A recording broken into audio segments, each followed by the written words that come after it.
Carrie Lam, chief executive of the Hong Kong Special Administrative Region, said the Hong Kong SAR government will cooperate sincerely with members of the new term of the Legislative Council of the Hong Kong SAR to jointly promote Hong Kong's development.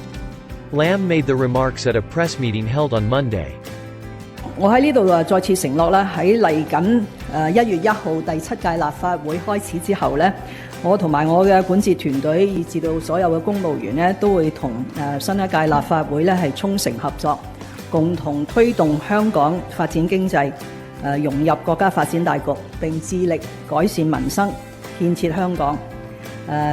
當然亦都希望有一個更加理性、務實嘅互動，係可以俾我哋解決社會上一啲積累已久嘅問題啦。Lam said all candidates in this election have fulfilled the principle of patriots administering Hong Kong. She said the election arrangements have also been fair, just, clean, efficient and humanized, with the announcement of election results smooth and timely. All members of the 7th term LegCo of the Hong Kong SAR had been elected by Monday morning.